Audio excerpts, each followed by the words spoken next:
Hello दोस्तों, हमारा नाम हिमांशु ब्रह्मण्या है और आपके चैनल का नाम है हिमांशु ब्रह्मण्या स्टडी पॉइंट।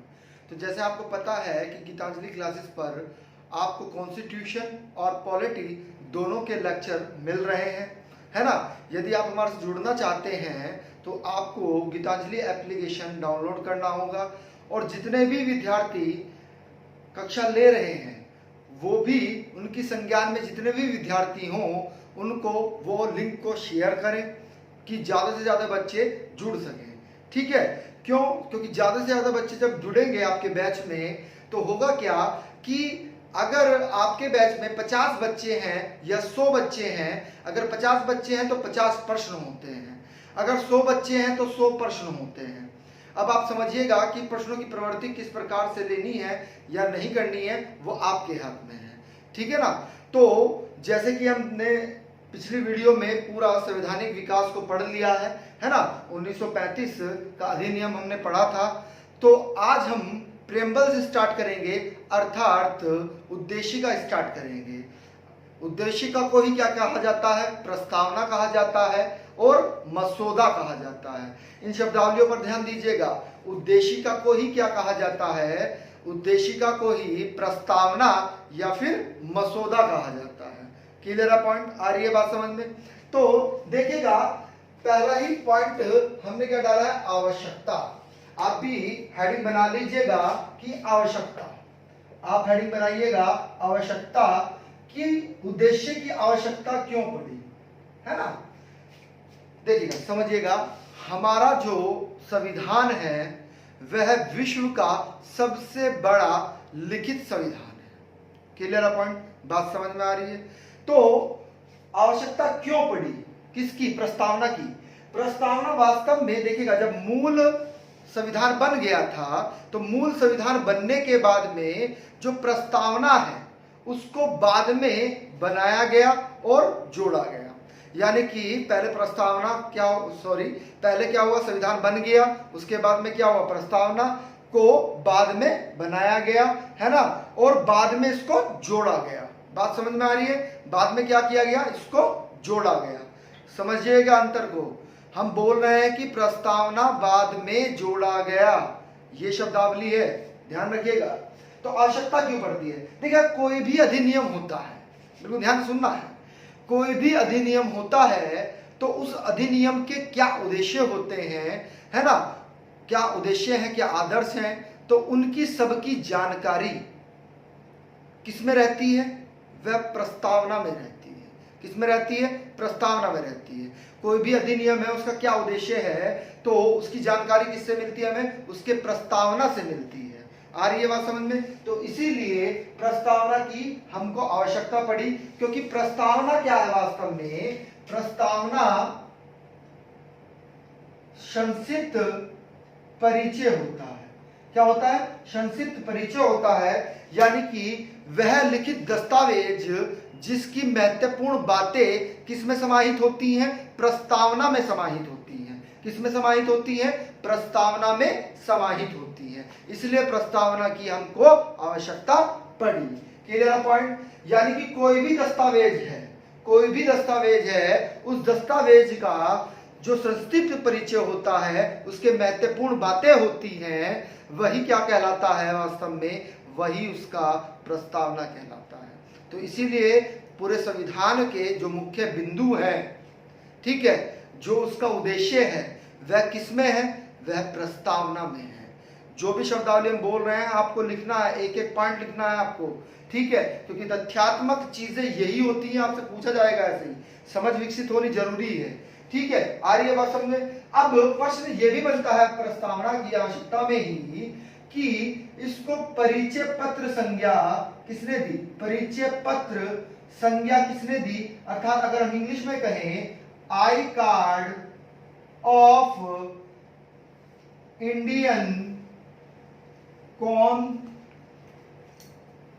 कॉन्स्टिट्यूशन, ये संज्ञा किसने दी है भाई? तो एक कौन है? बहुत ही चर्चित पुरुष थे, है ना, संविधान विशेषज्ञ थे। कौन थे? संविधान विशेषज्ञ थे। हाँ एक मिनट रुकिएगा।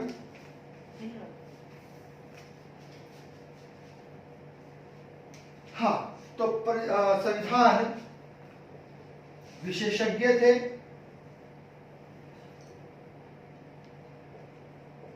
जिनका नाम क्या था, बहुत ही इंपॉर्टेंट तथ्य है, नाना पालकीवाला, है ना। तो नाना पालकीवाला ने क्या संज्ञा दिया है, किसको, प्रस्तावना को। प्रस्तावना को क्या संज्ञा दिया है भाई, संविधान का परिचय पत्र। क्या दिया है, संविधान का परिचय पत्र, और इंग्लिश में आई कार्ड ऑफ कॉन्स्टिट्यूशन, यानी कि संविधान का परिचय पत्र संज्ञा किसने दी है, नाना पालकीवाले ने दी है। क्लियर है पॉइंट, आ रही है बात समझ में, चलिएगा आगे चलते हैं।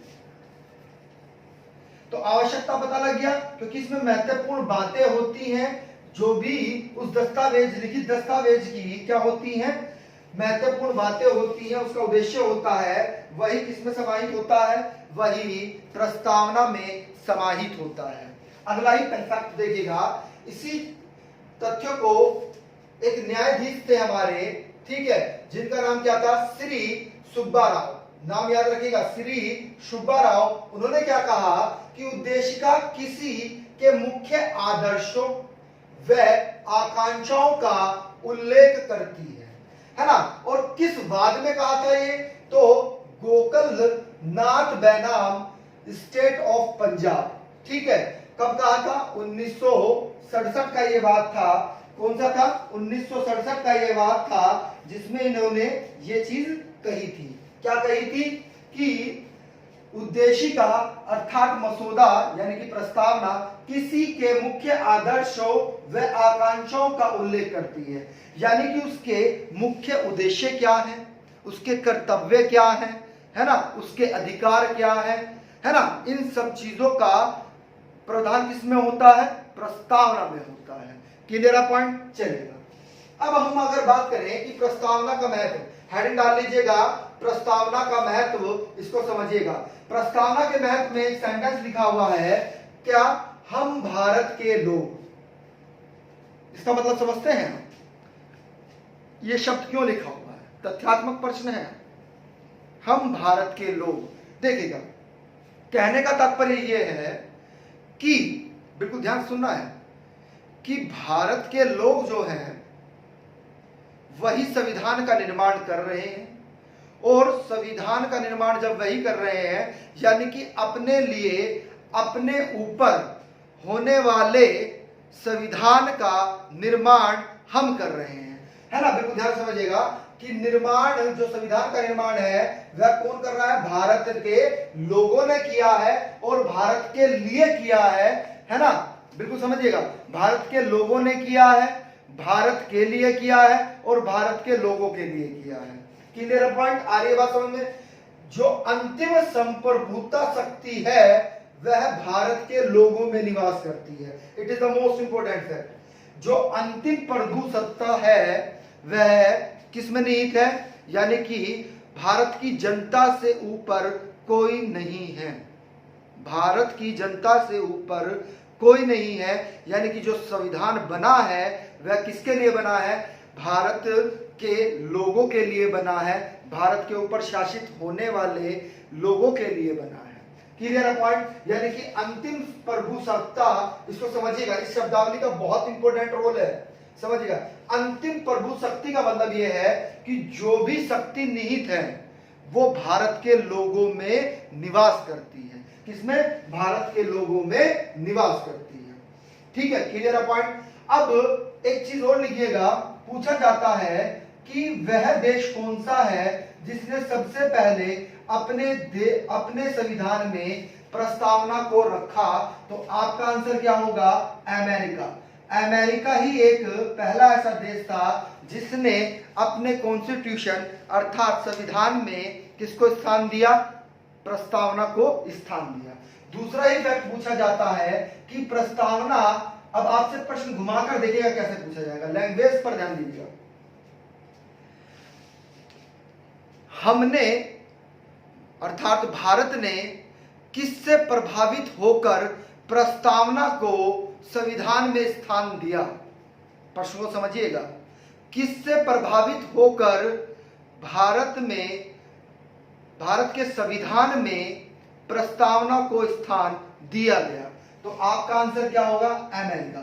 यानी कि अमेरिका से प्रभावित होकर हमने अपने संविधान में प्रस्तावना को स्थान दिया है, अर्थात जोड़ा है। अब दूसरा ही प्रश्न सुनिएगा कि प्रस्तावना अर्थात मसौदा कहां से लिया गया है? तो वास्तव में ये ऑस्ट्रेलिया से लिया गया है। कहां से लिया गया है? ऑस्ट्रेलिया से लिया गया है। प्रस्तावना कहां से लिया गया है? हमारे देश का, हमारे कॉन्स्टिट्यूशन का प्रस्तावना कहां से लिया गया है? ऑस्ट्रेलिया से लिया गया है। क्लियर है पॉइंट? चलेगा, अगली लाइन से हेडिंग डाल लीजिएगा स्रोत। अगली लाइन से हेडिंग डालेगा संविधान का स्रोत। ठीक है, आ रही है बात समझ में? हेडिंग डालेगा संविधान का स्रोत। देखिएगा होता क्या है वास्तव में, 9 दिसंबर 1946 को क्या होती है? संविधान सभा की प्रथम बैठक होती है। क्या होती है? प्रथम बैठक होती है। उसके ही 2 दिन बाद, कितने दिन बाद? 2 डेज बाद, 2 दिन बाद क्या? 11 दिसंबर। और उसके भी कितने दिन बाद? 2 दिन बाद, यानी कि 11 दिसंबर को सेकंड बैठक हुई, मीटिंग हुई, है ना? क्लियर पर? और उसी के 2 दिन बाद अर्थात 13 दिसंबर को क्या हुई? तीसरी बैठक हुई। तीसरी बैठक होती है। तो जब 13 दिसंबर को तीसरी बैठक होती है, 13 दिसंबर 1946 को, तो उस समय होता क्या है वास्तव में? जो जवाहरलाल नेहरू है, जवाहरलाल नेहरू, बिल्कुल ध्यान से समझिएगा, इन्होंने क्या किया? इन्होंने वास्तव में एक उद्देशिका, है ना, जैसे हम बोल रहे हैं, लिख रहे हैं, बोल रहे हैं, आप नोट्स बनाते रहिएगा। उन्होंने क्या किया? उद्देश्य प्रस्ताव, क्या? उद्देश्य प्रस्ताव दिया। और उस उद्देश्य प्रस्ताव में क्या किया? बिल्कुल ध्यान समझिएगा कि 13 दिसंबर को क्या किया गया? 13 दिसंबर 1946 को क्या हुआ? 13 दिसंबर 1946 को क्या हुआ? ये रखा गया। कहां पर? संविधान सभा की बैठक में, है ना? किसके द्वारा? जवाहरलाल नेहरू के द्वारा। ये उद्देश्य प्रस्ताव क्या था? वास्तव में उद्देश्य प्रस्ताव में यह था कि जब भारत आजाद हो जाएगा, है ना, तो हम किस प्रकार से आजादी के बाद हमारा देश किस प्रकार से शासित होगा और उसकी क्या क्या सुविधाएं रहेंगी, है ना, और उनकी कैसे कैसे व्यवस्था होगी, क्या क्या अधिकार रहेंगे, क्या क्या कर्तव्य रहेंगे, इन सब चीजों को किसमें रखा? उद्देश्य प्रस्ताव में रखा। किन्होंने? नेहरू जी ने। क्लियर है पॉइंट? आ रही है बात समझ में? तो बिल्कुल ध्यान से समझिएगा। तो होता क्या है कि 22 दिसंबर, बिल्कुल ध्यान से डेट याद रखिएगा, 22 दिसंबर 1946 को ये उद्देश्य प्रस्ताव क्या हो जाता है? पारित हो जाता है ना, यानी इसका समावेशन हो जाता है। डेट याद रखिएगा, 22 दिसंबर 1946 इंपोर्टेंट डेट है, भूलिएगा मत। क्लियर है पॉइंट? आ रही है बात समझ में? अब होता क्या है, बिल्कुल ध्यान से समझिएगा। सॉरी, दिसंबर लिख दिया हमने, सॉरी, अपने शब्दों को वापस लेते हैं। 22 जनवरी को 1946 को क्या हुआ? ये प्रस्ताव पास होता है। अब होता क्या है, जो प्रारूप समिति थी, बिल्कुल समझिएगा, जिसके अध्यक्ष कौन थे? डॉक्टर भीमराव अंबेडकर जी थे। सबसे महत्वपूर्ण समिति यही है, ध्यान रखिएगा, प्रारूप समिति, ड्राफ्टिंग कमेटी। क्लियर है पॉइंट? तो प्रारूप समिति में फरवरी में, महीना याद रखिएगा, फरवरी 1948 को क्या हुआ? ये प्रारूप समिति ने क्या कहा इसको? इसके सामने आई क्या? उद्देश्य प्रस्ताव किसके सामने आया? प्रारूप समिति के सामने आया, डॉक्टर भीमराव अंबेडकर जी के सामने आया। कब? फरवरी 1948 में। अब होता क्या है, बिल्कुल ध्यान समझिएगा कि ये डेट बहुत ही इंपॉर्टेंट है। 17 अक्टूबर 1948 को क्या किया गया? इसको स्वीकृत कर लिया गया, यानी कि स्वीकार कर लिया गया, कर लिया गया। पॉइंट क्लियर है? आ रही है बात समझ में? क्लियर है पॉइंट? पॉइंट क्लियर है? चलेगा, आगे चलते हैं। अगला हेडिंग बनाइएगा, अगला हेडिंग बनाइएगा भाई। चलिए,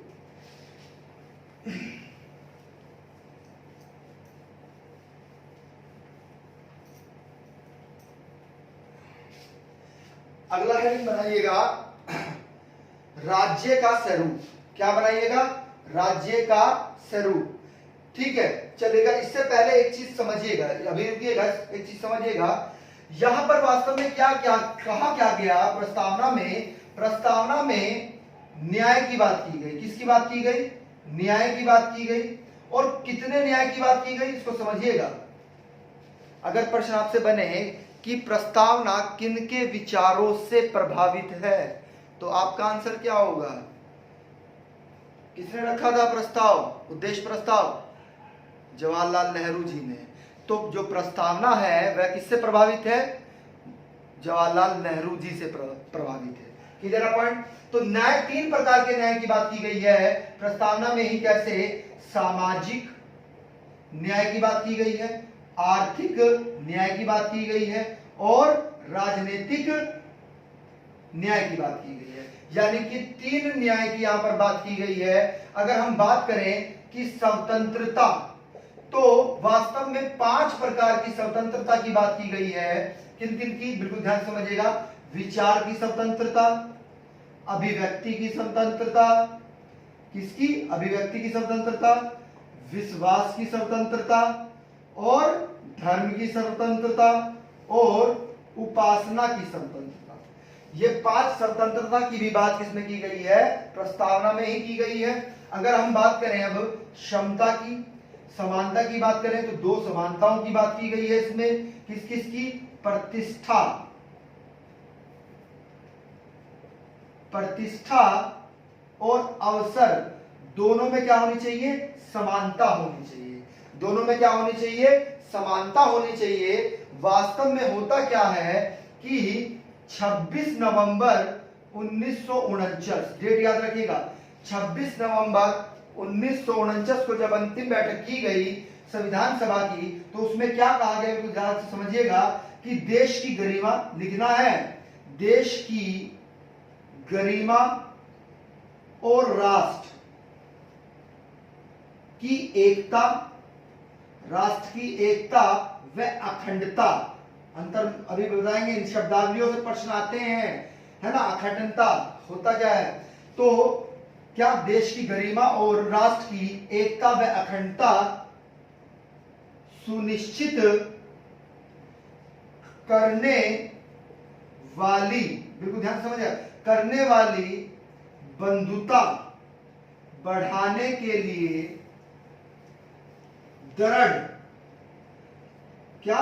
दृढ़ संकल्प होकर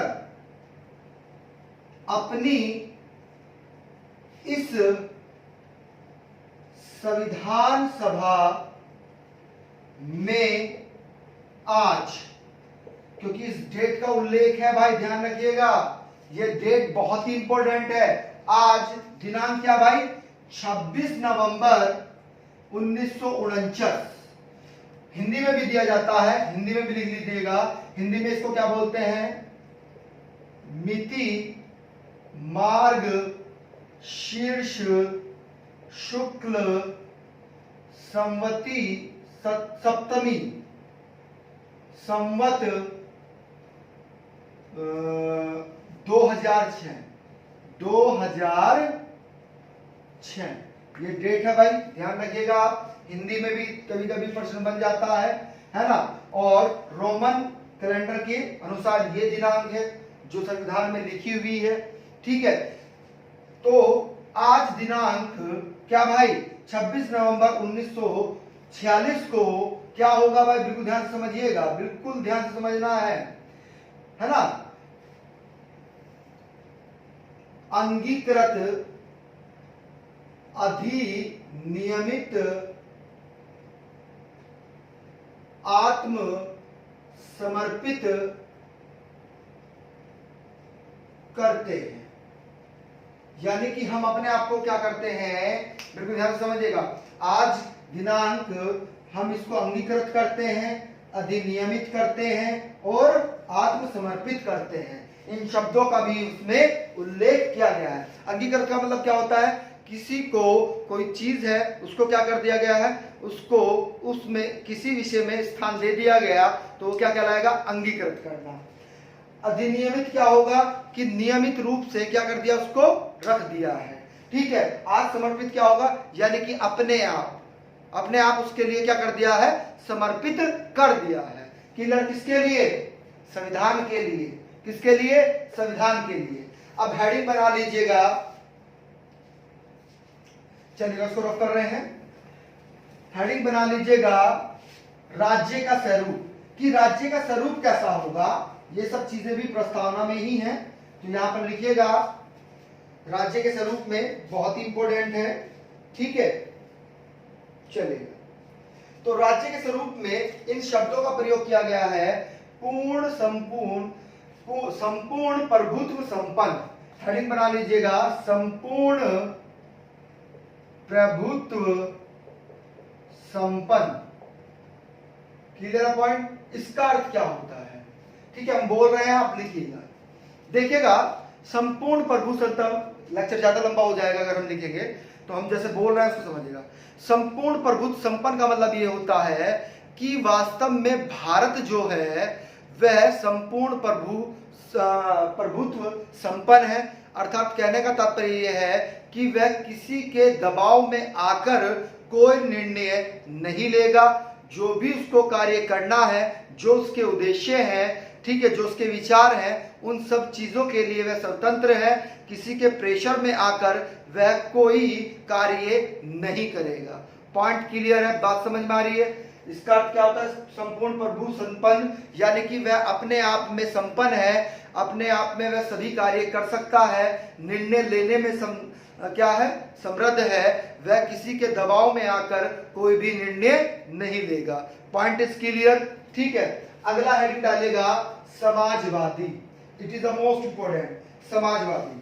ठीक है, समाजवाद दो प्रकार के होते हैं, इसको समझिएगा। समाजवादी में दो समाजवाद होते हैं। एक होता है लोकतांत्रिक समाजवाद, लोकतांत्रिक समाजवाद, और दूसरा होता है साम्यवाद समाजवाद। दोनों में अंतर क्या है समझिएगा। जो हमारा समाजवाद है वास्तव में वह लोकतांत्रिक समाजवाद है। क्या है, लोकतांत्रिक समाजवाद है। अर्थात कहने का तात्पर्य यह है कि जितने भी संसाधन हैं उन पर दोनों का अधिकार रहेगा, अर्थात सरकार का भी अधिकार रहेगा, अर्थात निजी सेक्टर का भी अधिकार रहेगा। ठीक है, जितने भी संसाधन हैं उन पर क्या होगा कि दोनों का अधिकार रहेगा, सरकार का भी अधिकार रहेगा और निजी कंपनियों का भी अधिकार रहेगा। क्लियर है पॉइंट, समझ में आ रही है बात। अर्थात एग्जांपल समझिएगा, जैसे रिलायंस है, तेल की बात करें हम, पेट्रोलियम तेल की बात करें, तो आपने देखा होगा कि रिलायंस पेट्रोल पंप निजी सेक्टर में है कि नहीं है। अब हम सरकारी की बात करें तो इंडियन ऑयल, भारत पेट्रोलियम, है ना, ये क्या है, ये गवर्नमेंट सरकारी, जबकि निजी क्या है, रिलायंस। ठीक है, एसर कंपनी, पेट्रोल पंप है एसर का। तो भारत में जो संसाधन है उन्हें दो भागों, दोनों में दिया गया है अधिकार, सरकार को भी अधिकार है और निजी सेक्टर को भी अधिकार है। बात समझ में आ रही है। साम्यवाद में क्या होता है, साम्यवाद में जितना भी संसाधन होता है, जितना भी क्या होता है, संसाधन होता है, उस पर किसका अधिकार रहता है, उस पर, बहुत ही इंपॉर्टेंट है, उस पर किसका अधिकार रहता है, बहुत ज्यादा इंपॉर्टेंट है, केवल और केवल सरकार का अधिकार रहता है। केवल किसका अधिकार रहता है, सरकार का। एग्जाम्पल अगर हम इसका दें तो एग्जाम्पल इसका क्या है, रूस है। इसका एग्जाम्पल क्या है, रूस है। पॉइंट क्लियर है। शब्दावलियों से प्रश्न आएंगे, समझिएगा, जो भी चीजें हम बोल रहे हैं नोट आउट करिएगा। ठीक है, अगला हेडिंग डालेगा पंथ निरपेक्ष, अगला हेडिंग डालेगा पंथ निरपेक्ष। क्लियर है पॉइंट? ठीक है, चलेगा। तो हमारे यहां पर कौन सा समाजवाद है? लोकतांत्रिक समाजवाद है। कैसा समाजवाद है? लोकतांत्रिक समाजवाद है। चलेगा, हेडिंग बना लीजिएगा पंथ निरपेक्ष, पंथ निरपेक्ष हेडिंग बना लीजिएगा। देखिएगा पंथ निरपेक्ष होता क्या है ना? पंथ निरपेक्ष होता क्या है इसको समझिएगा। पंथ निरपेक्ष को, पंथ निरपेक्ष को समझने से पहले हमें पंथ सापेक्ष समझना पड़ेगा। क्या समझना पड़ेगा? पंथ सापेक्ष। क्लियर है पॉइंट? आ रही है बात समझ में? पंथ निरपेक्ष से पहले पंथ सापेक्ष हमको समझना होगा। देखिएगा, आप लिखिएगा, देखिएगा पंथ सापेक्ष क्या होता है उसको समझिएगा। पंथ सापेक्ष वह होता है कि किसी भी राष्ट्र में कोई धार्मिक पुस्तक को क्या संविधान बना दिया जाता है, अर्थात उस धार्मिक पुस्तक के माध्यम से शासन कराया जाता है, और जो उस देश का राष्ट्र का प्रमुख होता है, जो उस देश या राष्ट्र का क्या होता है? प्रमुख होता है, वह किसी पंथ का क्या होता है? हेड होता है, और उसे ही क्या बना दिया जाता है? उस देश या राष्ट्र का प्रमुख बना दिया जाता है। तो वह क्या कहलाता है? पंथ सापेक्ष कहलाता है। क्या कहलाता है? पंथ सापेक्ष। दोबारा से रिपीट कर रहे हैं, सुनिएगा ध्यान से। पंथ सापेक्ष क्या होता है कि कोई धार्मिक पुस्तक है, उस धार्मिक पुस्तक को ही संविधान का दर्जा कर दे दिया जाता है, अर्थात जो उस पुस्तक में चीजें लिखी हुई है उसके आधार पर ही उस देश या राष्ट्र का क्या शासन चलता है। प्लस दूसरी चीज, जो उस देश का प्रमुख होता है, जो उस राष्ट्र का प्रमुख होता है, वह उस विशेष पंथ का क्या होता है? प्रमुख होता है, और उसे ही क्या बना दिया जाता है? उस राष्ट्र या देश का प्रमुख बना दिया जाता है। तो वही क्या कहलाता है? पंथ सापेक्ष कहलाता है। क्लियर है पॉइंट? अब पंथ निरपेक्ष आप समझ गए होंगे कि क्या होता है। तो पंथ निरपेक्ष क्या होगा कि जहां पर किसी देश का जो राष्ट्र है या देश है उसका जो प्रमुख होता है वह किसी धर्म या पंथ का प्रमुख नहीं होता है ना? हमारे देश में तो ऐसे ही है। हमारे धर्म में क्या है? जब भी तो हम पढ़ रहे हैं पंथ निरपेक्ष। हमारे देश में तो ऐसा नहीं होता है कि किसी धर्म या पंथ के प्रमुख को क्या बना दिया जाता है? राष्ट्रपति। ऐसा नहीं होता है। Clear point? ऐसा नहीं होता है। Clear point? आ रही है बात समझ में? हमारे यहाँ सभी धर्म क्या है? समान है। सभी पंथ क्या है? समान है। क्लियर है? आ रही है बात समझ में? तो हमारा देश कैसा है? पंथ निरपेक्ष देश है। कैसा? पंथ निरपेक्ष कर लीजिएगा इसको, पंथ निरपेक्ष, पंथ निरपेक्ष। Clear point? आ रही है बात समझ में? चलेगा, आगे चलते हैं, समझिएगा। हेडिंग बना लीजिएगा,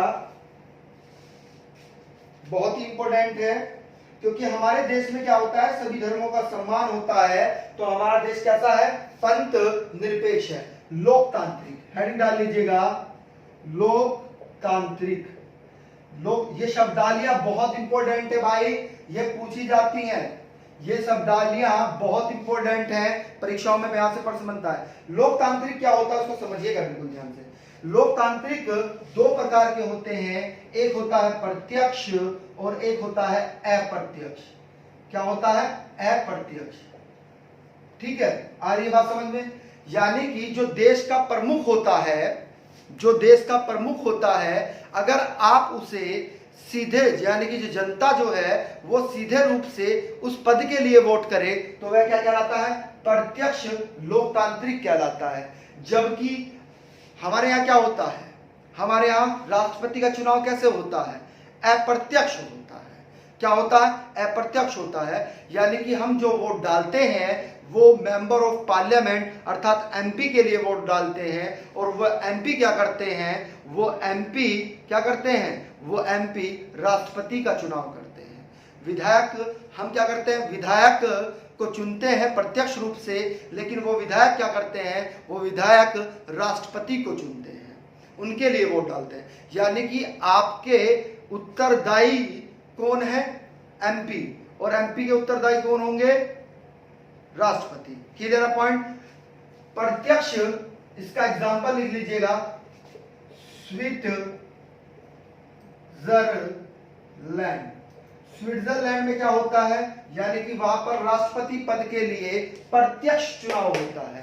क्या होता है, प्रत्यक्ष चुनाव होता है, जबकि हमारे यहाँ राष्ट्रपति के लिए कैसा चुनाव होता है, अप्रत्यक्ष चुनाव होता है। कैसा होता है, अप्रत्यक्ष चुनाव होता है, क्योंकि हम क्या करते हैं, हम प्रतिनिधि किसके रूप में चुन रहे हैं, एमपी के रूप में चुन रहे हैं, और ये एमपी क्या कर रहे हैं वास्तव में, और विधायक मिलकर राष्ट्रपति को चुनते हैं। किसको चुनते हैं, राष्ट्रपति को चुनते हैं। हमारे यहाँ की जो लोकतांत्रिक है ना, लोकतांत्रिक व्यवस्था है, वह कैसी है, ये भी प्रश्न बनता है, यहाँ पे नोट करके लिखिएगा इसको। संसदीय प्रणाली व्यवस्था है। कैसी, संसदीय प्रणाली व्यवस्था है। Clear point. चलिएगा अगला फैक्ट लिखिएगा, गणराज्य। अगला हेडिंग बना लीजिएगा, गणराज्य। इन शब्दावलियों को जरूर ध्यान से सुनना है, और जो भी चीजें हम बोल रहे हैं उनको लिखना है। क्या है, उनको लिखना है। देखिएगा, गणराज्य समझिएगा, गणराज्य की बात कर रहे हैं। देखिएगा, कुछ देश ऐसे हैं कि जो लोकतांत्रिक तो है, कुछ देश ऐसे हैं जो लोकतांत्रिक तो है, लेकिन गणराज्य नहीं है। जैसे कि हम ब्रिटेन की बात करें, जैसे कि हम क्या करें, ब्रिटेन की बात करें। ब्रिटेन क्या है, लोकतांत्रिक तो है, लेकिन गणराज्य नहीं है। कैसा नहीं है, गणराज्य नहीं है। वह कैसा है, वह वास्तव में बहुत इंपॉर्टेंट है।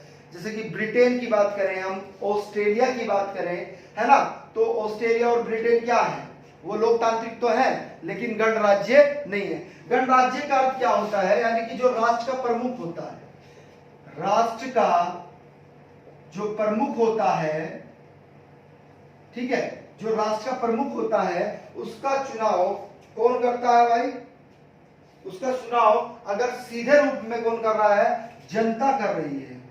कौन करती है, जनता। तो वह क्या है, गणराज्य है। क्लियर पॉइंट, आ रही है बात समझ में, क्लियर पॉइंट यहां तक। देखिएगा, राष्ट्र के प्रमुख का चुनाव भी दो प्रकार से होता है। एक तो होता है आनुवांशिक, और दूसरा कैसे होता है, बहुत इंपॉर्टेंट है, निर्वाचित। कैसा, निर्वाचित। तो हमारे यहां पर तो गणराज्य है, क्योंकि हमारे यहां तो निर्वाचित किया जाता है किसको, राष्ट्रपति को, जो राष्ट्र का प्रमुख है उसको निर्वाचित किया जा रहा है। भले ही कैसे, अप्रत्यक्ष रूप में किया जा रहा है, लेकिन निर्वाचित किया जा रहा है। लेकिन ब्रिटेन में क्या होता है, ब्रिटेन में आनुवांशिक है, यानी कि राजा का पुत्र ही क्या बनेगा, राजा बनेगा। अर्थात राजा का पुत्र ही क्या बनेगा, उस राष्ट्र का, उस देश का क्या बनेगा, राष्ट्रपति बनेगा। क्लियर है पॉइंट, आ रही है बात समझ में, ठीक है। ये शब्दावलियां बहुत ही महत्वपूर्ण थी, जो आपने राज्य के स्वरूप में पढ़ी हैं, ठीक है। यहाँ पर प्रश्न बार बार बनता है। अब आपसे प्रश्न पूछा जाता है कि संविधान का उद्देश्य कहां से प्राप्त होता है, तो संविधान का उद्देश्य वास्तव में प्रस्तावना से प्राप्त होता है। पॉइंट क्लियर है। यह प्रश्न कई बार पूछा गया है कि संविधान का उद्देश्य कहां से प्राप्त होता है, तो वास्तव में संविधान का उद्देश्य प्रस्तावना में निहित है। इसमें निहित है, प्रस्तावना में निहित है। पॉइंट क्लियर है, बात समझ में आ रही है। अगला प्रश्न समझिएगा कि संविधान का अंग प्रस्तावना है या नहीं है, इसको समझिएगा। तो इसके दो बात बहुत इंपॉर्टेंट है, बहुत ही ज्यादा इंपॉर्टेंट है। क्लियर पॉइंट, क्योंकि इनरी बेरुबारी यूनियन जो 1960 में वाद आया था, इस वाद में क्या कहा गया कि संविधान का अंग प्रस्तावना नहीं है। क्या है, प्रस्तावना संविधान का अंग नहीं है। किस वाद में कहा गया है, तो इनरी बेरुबारू यूनियन 1960 वाद में कहा गया है। पॉइंट क्लियर है। लेकिन केशवानंदन भारती बनाम केरल जो 1973 में आया था वाद, इसमें क्या कहा गया कि प्रस्तावना वास्तव में इसका अंग है, वास्तव में प्रस्तावना संविधान का अंग है। क्लियर है पॉइंट? आ रही है बात समझ में? ठीक है। अब बात की जाती है कि संविधान हेड डालेगा संविधान संशोधन, यानी कि प्रस्तावना में संविधान संशोधन किया जा सकता है या नहीं किया जा सकता है। वास्तव में संविधान संशोधन प्रस्तावना में आज तक एक बार हुआ है। कितनी बार हुआ है? एक बार हुआ है। कब हुआ है? 42वें संविधान संशोधन के द्वारा 1976 में हुआ था। इसमें 1976 में, है ना। इसमें क्या किया गया? 3 शब्दों को जोड़ा गया। क्या किया गया? 3 शब्दों को यहां पर जोड़ा गया है। बिल्कुल ध्यान से समझिएगा। समाजवादी, क्या? समाजवादी, जिसके बारे में भी हमने चर्चा की, साम्यवाद और लोकतांत्रिक समाजवाद। दूसरा, यहां पर अखंडता शब्द को जोड़ा गया है। तीसरा समझिएगा, बहुत ही इंपॉर्टेंट है। तीसरा क्या है? पंथ निरपेक्ष। पहले क्या था? धर्म निरपेक्ष था, अब क्या कर दिया गया? पंथ निरपेक्ष कर दिया गया है। पहले क्या था? धर्म निरपेक्ष था, लेकिन अब क्या कर दिया गया है? पंथ निरपेक्ष कर दिया गया है। पॉइंट क्लियर है? आ रही है बात समझ में? वास्तव में हुआ क्या, इसको समझिएगा, है ना। इसको समझिएगा। यहां पर हुआ क्या, एक चीज समझिएगा बिल्कुल ध्यान से, कि 42वें संविधान संशोधन 1976 में हुआ था। उसके ही पहले पैराग्राफ में, अर्थात अवंतिका में क्या कहा गया है? संपूर्ण प्रभुत्व संपन्न,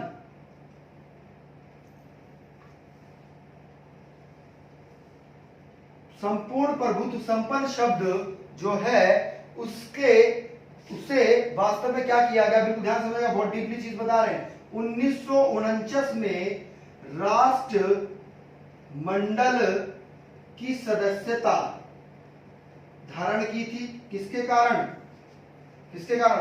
पर संपूर्ण प्रभुत्व संपन्न के कारण। क्लियर है पॉइंट? क्योंकि भारत क्या था? किसी के दबाव में क्या नहीं करने वाला, निर्णय नहीं लेने वाला। तो इसीलिए उसने क्या किया? राष्ट्रमंडल की सदस्यता कब ग्रहण की? 1949 में ग्रहण की। पॉइंट क्लियर है? आ रही है बात समझ में? ठीक है। अब एक चीज और समझिएगा बिल्कुल ध्यान से, बिल्कुल ध्यान से समझना है इस तथ्य को, है ना। इस तथ्य को बिल्कुल ध्यान से समझना है कि जो संविधान संशोधन हुआ था, 42वां संविधान संशोधन, है ना, 1976 में, उसके 6ठे पैराग्राफ में अर्थात अवंतिका में क्या चीज कही गई है? वास्तव में यह चीज कही गई है कि राष्ट्र की एकता, ये शब्द था राष्ट्र की एकता, इसके स्थान पर किस शब्द का प्रयोग कर दिया गया? वास्तव में अखंडता शब्द का प्रयोग कर दिया गया। क्या कर दिया गया? अखंडता शब्द का प्रयोग कर दिया गया। पहले क्या था? राष्ट्र की एकता शब्द था, लेकिन क्या कर दिया गया? शब्द को बदलकर अखंडता शब्द कर दिया गया। क्लियर है पॉइंट? आ रही है बात समझ में? पंथ निरपेक्ष को समझिएगा। पंथ निरपेक्ष कब जोड़ा गया?